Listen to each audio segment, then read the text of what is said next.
Hey everyone, and welcome to the final episode in our mini series, The Journey Through Entrepreneurship. My name is Chris Haney, and I am your host. Joining me today is going to be Wes Chancler. Wes, how are you doing today, sir? Doing pretty good, Chris. How's everything going on your side? Doing well. Introduce yourself today and let us know who you are and what you do. Yeah, so my name is Wes Chancler. I'm the agency manager over Texell Insurance. I've been part of the agency now for about 9 years, and I handle all things insurance. So let's talk about insurance because that is kind of that final piece in the entrepreneurial journey. We talk a lot about finding that small business. We talk about funding that small business, but that one piece that we may be missing here is that risk mitigation solution. And that's kind of where you come in. Talk to us a little bit about those risk mitigating solutions for small businesses and what you bring to the table for them. Yeah, so when it comes to insurance, one of the things I like to say is the whole purpose of insurance is to make sure bad situations do not become worse.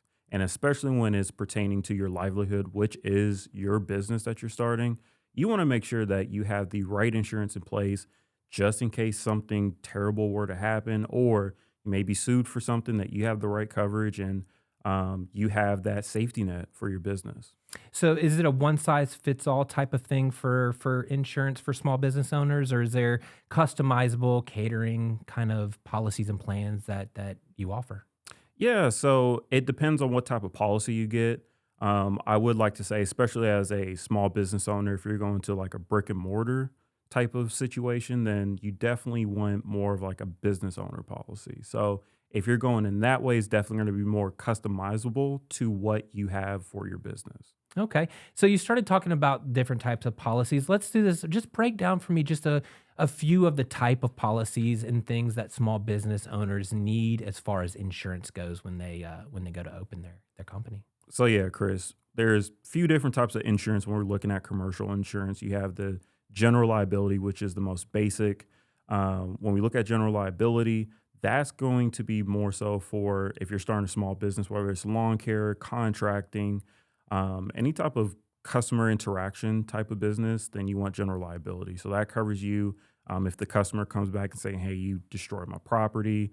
I got hurt while you was working on my job site." Even to the point where they heard you talking about another business and you was speaking about another business in a slanderous type of way. So that's where general liability kicks in. You have business owner policy, which is a little bit more comprehensive. With business owner policy, it does cover the general liability aspect, but also it could cover the property. So if you are leasing a building or if you own a building that your business is operating out of, you'll have coverage for that building as well. And there's additional endorsements when it comes to business owner policies, depending on what type of business you have. Also, you have workers' comp. So if you have anyone working under you that may get hurt, that's where workers' comp will come in. And then also you have commercial auto. So any vehicles that is used for commercial purpose, you have the commercial auto and having the right coverage just in case you get in an accident within your commercial vehicle. Wha- Okay, so that's a lot of different types of coverage and policies. We're going to break those down one by one, but as a small business owner, I'm a one man shop. Do I need commercial insurance? 100%. I would definitely say you need commercial insurance. Now, let's say you're starting a business purely as a hobby. So you're not looking to make a large amount, even a small amount of income. You're just doing it as, hey, let's say I'm selling paper airplanes, for example, right? And I'm just doing this because I just love making paper airplanes. And my neighbor may come in and say, hey, can I buy one for $5?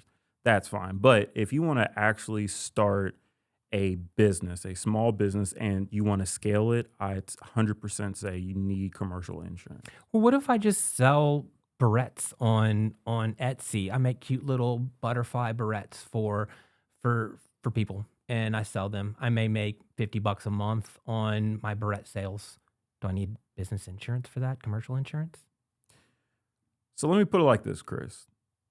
If I'm interacting with an individual, and let's say I give them a product, and I give them this product, and that product does not meet the expectations of that individual, unfortunately, Chris, we live in a sue happy world, and people will find a way to sue you. So, what I like to say is, we want to make sure that you're covered for just in case, right? That someone sues you, that's a bad day and that's a bad situation. But the good thing with insurance is it makes sure that bad day does not become worse when you're more responsible for potential if you lose that lawsuit in court or any additional payment. So Okay, awesome. So let's talk a little bit more specific about those kind of types of insurances. I think the first one I heard you say was general liability. So tell me what general liability policies would give me, and I guess give me an example of what type of company I need to be running to have a general liabilities policy. yeah, so great thing about general liability policies and my experience as a dealing in the commercial world is it covers a wide range of different businesses. So I've written lawn cares to private investigators, people who sell collectible cards. So if you have a business where you can make an income and you have a product that you can sell to customers, there's a class that you could get insured on for general liability insurance.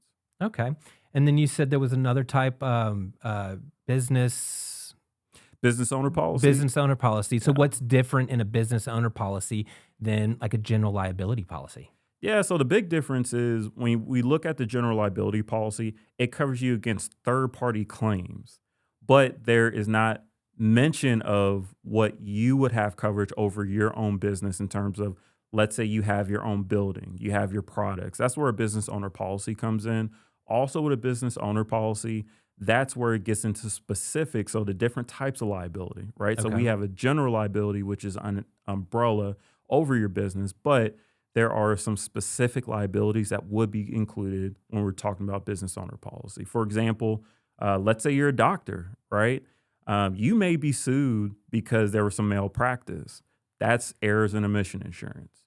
That could be something that could be included in a business owner policy versus what's included in a general liability policy. So what you're saying is in the general liability policy, that example you gave with the doctor, you couldn't write something like that into a general liability policy. It has to come inside of a business owner policy. Now, in the business owner policies, there are general liability, I guess, clauses and policies built into that. Yes. So kind of at what level then do I need to break that hump and go over from a more narrow scope of a general liability policy to a much larger scope of a business owner policy?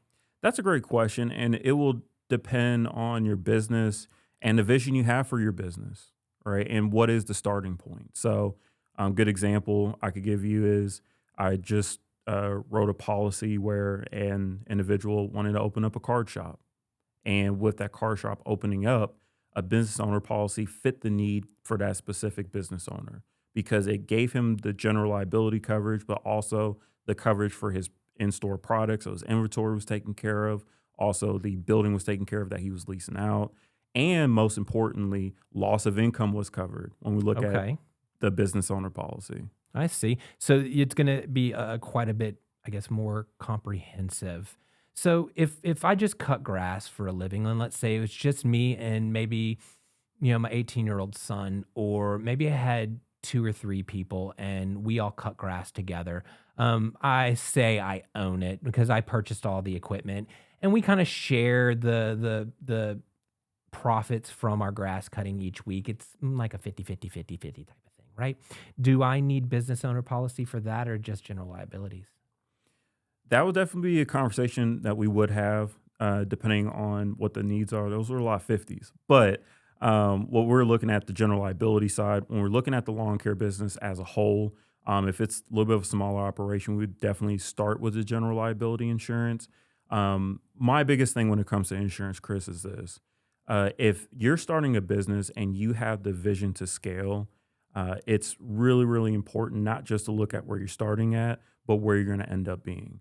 And if we're starting at that standpoint, definitely business owner policy would fit the need, especially when we're looking at lawn care service, adding new equipment, getting the contracts in with some of the larger companies, right? So when you're scaling in the process of scaling, owner policy may be a better fit for you. Or it may just be you and your son just cutting yards and, hey, we just want to make sure we have that $1 million worth of coverage just in case that apartment complex calls us and we can show proof of insurance, right? So it all comes down to conversation. And the good thing is, just we want to make sure that you're completely taken care of for your situation. Okay. And so something you said really piqued my interest a few moments ago. You talked about kind of loss of income policies. So I know in like the employee benefits world, we have like short-term disability and long-term disability. So if an employee is hurt on the job, or not even hurt on the job, but just hurt in general and they're out of work, there is a policy there to help make up that income. Are you saying that businesses sort of have that type of policy as well? Yeah, so that's going to be built into like a business owner policy. Okay. So Tell me a little bit about how that policy, how that works. yeah, I'll give you a good example. So there was a Jamaican restaurant that I wrote, and the truck delivering the food backed into a gas line, and there was a gas leak in their restaurant, Inside the restaurant? inside the Oh restaurant. boy. And yeah, they were not in business for like about 3 weeks. Okay. So it did take a little while. Even worse than the first time the truck driver hit the gas leak. He did it a second time. Oh no. So Oh no. and the same driver too. So obviously they had a different delivery company for their food. But in that situation, they weren't able to sell food because the restaurant was closed Okay. due to the gas leak, and the insurance paid for the loss of income, right? So because they were renting out the building, they were still responsible for rent. Whose income though? The owner's income? It was the business income. So Yeah. the business income. So this is not a replacement for salary and wages. This is going to be a replacement for your revenue that you're missing out on. Revenue you're missing out on. Okay. So, but within that, right, you could pay your rent, take care of your employees. There's different things with that. So So if I had one of those policies and my store shut down for some unforeseeable event, I could still pay my employees through this a policy such as this. yeah, so Okay. when we look at the loss of income, it's a process, right? So they're going to look into, okay, let's look at X amount of months. How much money did you make? And then we're going to restore the loss of income during that time until you're back up and running. Okay. And so those income loss policies. So is there, I guess, does one size fit all on those as well, or are you getting a policy for, let's say, a maximum guarantee amount of $1 million? I see what you're saying. So when we look at like a business owner policy, it's all going to be dictated due to a number of different factors. One of the biggest factors, just even within the rating of your commercial policy, is going to be how much revenue you make, and then also showing proof of that. So in that situation, when you have the loss of income, what that process would look like, a little bit on the claim side would be they'll reach out to the insured and saying, "Hey, definitely hate to hear what happened with the uh, loss of you not being able to continue your business. We just need proof. So let's look at X amount of months. Let's see how much money you did make, and then we're going to make sure that we're going to keep you afloat during this process." So when we look at it, it's definitely not a one shoe fits all type of size, Sure. but it's more so about what is the specific needs of the member and what's the specific needs of the business, and how can we keep you from point A to point B, so when we get to point C and everything is fixed, you continue business as such. Okay, so bring me down that road a little bit more because you're talking about interacting with your customers. You're talking about getting business plans and all these different things with your customers, writing their policies. How much interaction do you have between business owner and yourself? Is it a kind of one touch and I write your policy, you sign it, and you never hear from me again? What can small businesses expect from someone like yourself?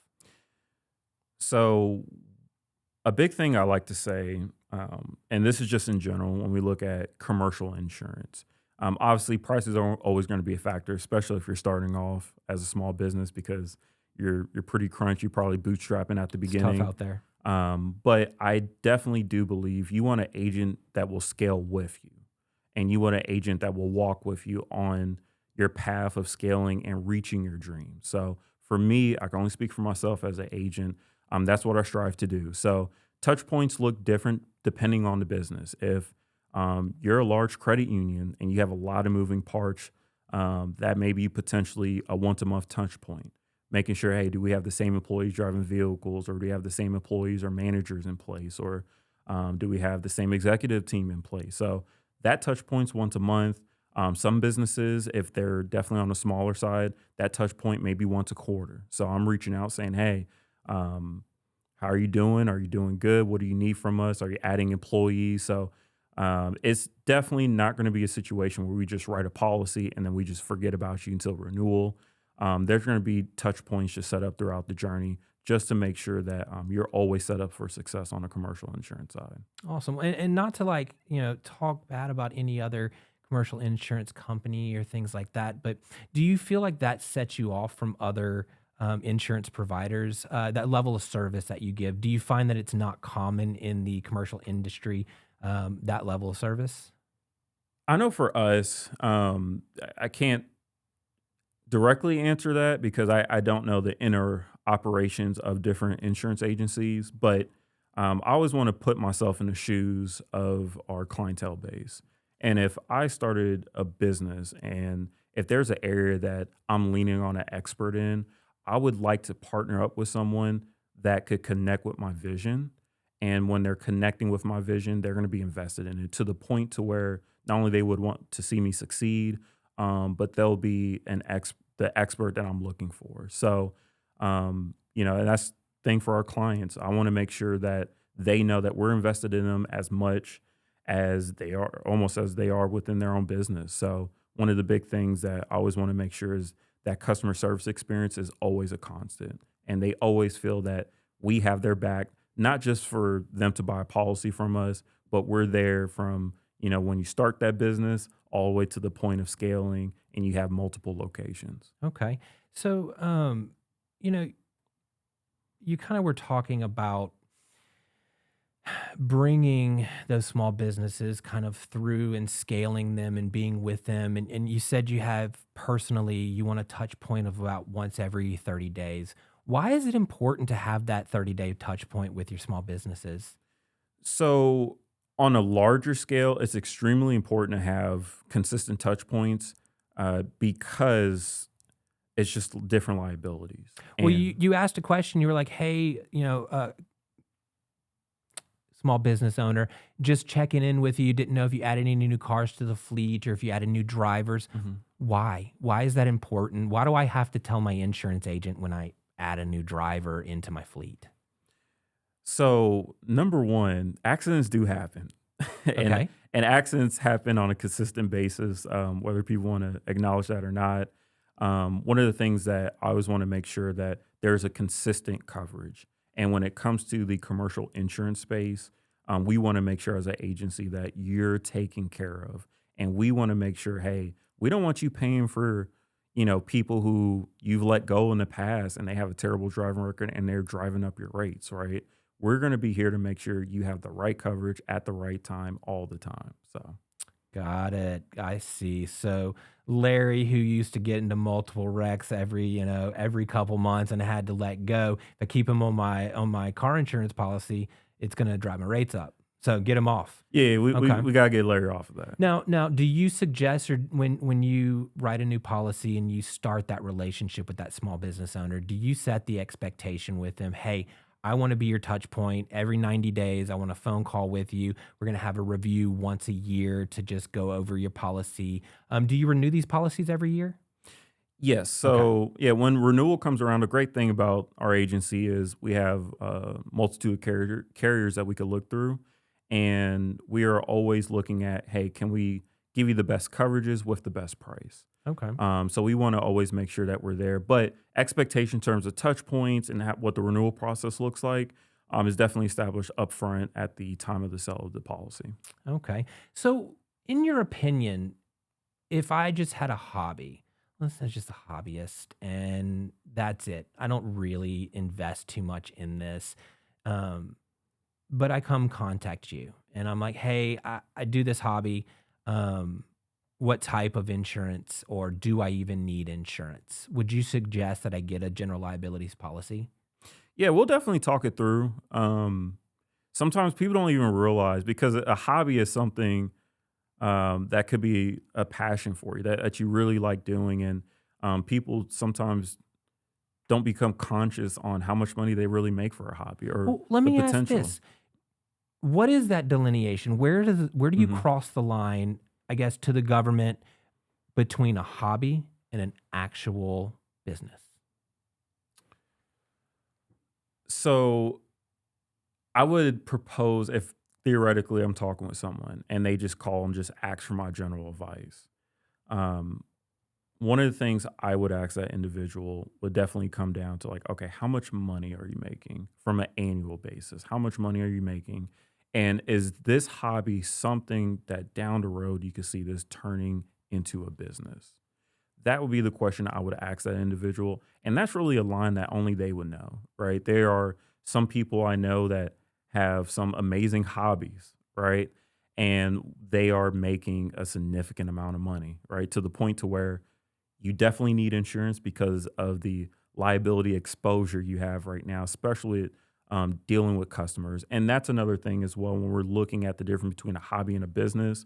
Goes back to my first point talking about if you have anything that's like any customer interaction, you want to make sure you're covered because any customer interaction comes with a natural liability exposure. Sure, you just mentioned earlier too that, we live in a very litigious uh, era of society right now. So Yeah. so protecting yourself in every which shape and form you can is always a good idea. All right, so you mentioned kind of earlier in our conversation other types of policies besides general liability or business owner policies. You mentioned like workman's comp policies, auto policies. So I kind of get auto, but describe auto policies in a commercial sense for us and kind of why it differs from, I guess, consumer auto policies. Yeah. So, let's start at the top level with like commercial auto. You have your truckers, you have individuals that deliver food or deliver goods at, let's say, at your local gas station, right? They may not need a semi truck to deliver those goods. They could get like a cargo van. So, in those situations, you definitely need commercial insurance. And then also, let's say you're a lawn care guy and lawn care is your business, right? And you use your Ford F 250 to haul all your equipment. You want to make sure you have that commercial policy instead of a personal policy because there are different levels of exposure. And also, there's different restrictions within personal auto insurance to the point where you may not be covered if they're looking into it. I'm talking, who are they? I'm talking about the adjusters. If they're looking into the claim and they see that this vehicle is used for business use more than personal. So there's a number of different reasons why you want to look in the commercial side if you're using your vehicle predominantly for commercial use. Is it an easy switch? Let's say I am using that my vehicle. We'll go back to the lawn mowing business that I don't own, but my truck that I haul the trailer, it's under my personal insurance. I finally decided to make the move. I LLC'd, it got the business name, and then I contacted you. I got, I guess I'm asking, how do I switch, or can I even switch my personal auto over to a commercial policy? Yeah. Okay. So yeah, you definitely can, and we make it easy for you. We do. Okay. Well, outside of that, you did, I think there was one last one is workman's compensation. Talk to us a little bit about that. Why do employers or small business owners need to have workman's compensation policies? People get hurt. They do. They do. People get hurt. So with workers' comp, give you a great example here. I'm working currently with a um, gentleman. He's getting into the building space. So he's building residential homes and going to be in a position where he can sell them once they're built. And that is his business. And he wants to definitely scale. But he also wants to hire people. And he's hiring people building new homes where there's a high likelihood they could get hurt. So that's where worker comps could definitely come in. Definitely want to make sure because we could be as optimistic as we want to be, especially like on that type of work site. People would definitely get hurt. Heck, people that work at banks and you got a 2 story building, and someone walks up the building not paying attention. They don't step on the right step, and then they end up falling down. Right. So when we have workers comp, that's a conversation we always want to have, especially if you have part time or full time employees. Workers comp is going to be pretty big. Okay. So, Wes, I think I'm ready. I think I'm ready to get insurance. That lawn business that I don't own again. Yeah, I think it's time. So I am going to contact you. All right. Walk me through the process. What does a small business owner need to provide to someone like yourself to secure policies? Okay. So first and last name, date of birth. the address of the business. If it's your own address, let's say you don't have a building, you can use your own address. That's perfectly fine. Estimated amount, how much you make, or if you're just starting out, what do you think you will make, within the next year or within the next 12 months? Also, what is your business, right? You said it's a lawn care, but is it lawn care and then you also like sell cars on the side, right? So you want to make sure you know exactly what your business is and what you offer when you come to the table asking for that quote. And outside of that, that's where I take care of the rest and get you a good rate. So do we do most of this over the phone? Do you bring me in? Kind of what am I to expect as far as the interaction between you and I during this process? Yeah, so the quote could be handled over the phone or in person. Also, the binding of the policy could be over the phone or in person as well. So you don't have to come in to get a quote or to get a commercial policy. Okay. Do you have I'm a big story fan. I love me some stories. I'm thinking, do you have any like stories of maybe a near miss where you had a small business owner contact you and you wrote a policy for them, and I mean before the ink dried on that policy, something happened and you had to respond. And it was more of a shwoo, I'm glad we had this done for you now. Do you have any stories like that that you could share with us? Oh man, I don't have any stories where the ink dried and then something happened. Okay. Thank goodness I don't. But but I do have a story. I'm gonna go back to like the gas leak. So um number one, that it was a Jamaican restaurant and my favorite Jamaican food even till today. But that gas leak happened a month after I wrote the policy. And that actual policy that I wrote was, I want to say, the seventh commercial policy I wrote in my young Okay. career at that point. And yeah, I was definitely a little bit nervous because I was just really into the commercial space and having such a huge client have to file a claim for that.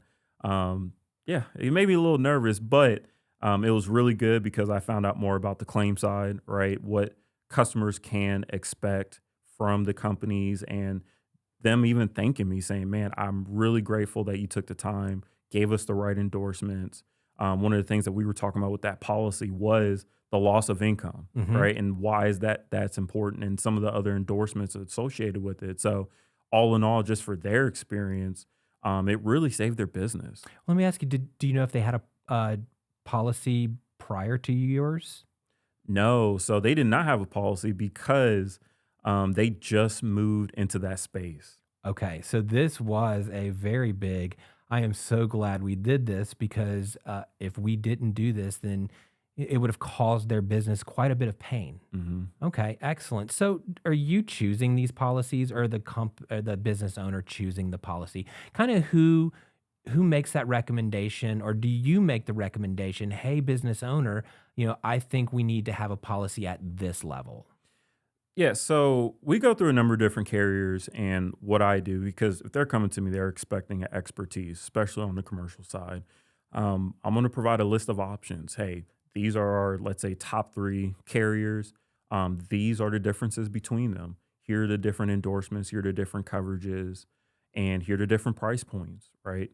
Out of these three, and I'm going to walk through each three, the pros and cons of each and every one of them, and I will give them my recommendation, saying, hey, based off of the needs of your business, I recommend company A. But these are companies A through C. Which one do you think best fits your needs? This is one I recommend, but which one would you like to go with? And are you going to be there as well to help me file that claim? Yeah, so the great part about the claim side is, once again, let's say, because we do close at a normal time during the day, but let's say your business is running at 12 a.m., right? And you need to file a claim. We do have within a multitude of our companies, like a 24-hour claims line where people call in, file a claim. And then if it's during the day and you need to reach out to me, file a claim, I'll definitely assist you. Or if you call in and I'm unavailable, I definitely have some staff that can help you with that process. Awesome. Well, Wes, man, this was a great conversation. When I think about entrepreneurship and, unfortunately, and I'm sorry to have to say this, but insurance probably is one of the last things that I think about. Do you find typically normal with your small business owners. Yeah, just a little bit. We're highly focused on revenue and Yeah, expansion and getting our product out there and being the best we can be, but we forget about that risk mitigation yeah. behind the scenes. And folks like you are here for us. All right, I know we've been talking about this for quite a while, Wes, but I want to leave our audience with kind of that golden nugget. If you could give us in few words summary, just why is it important? What golden nugget of information do you have for us? It's definitely important when you start your business, obviously, to make money, to support your family, um, to help your local economy. There's a number of different things that's so important with starting your business. But I want to remind you that to keep the vision going, you need the safety net, and insurance is the safety net to carry on your vision. All right, Wes. Hey, I really appreciate you coming in and talking to us about this. This was really interesting today, and I really got a lot out of it. Well, folks, there you have it. Thank you for joining me in this final episode as we look through the journey of entrepreneurship. My name is Chris Haney, and I hope today was worth your time.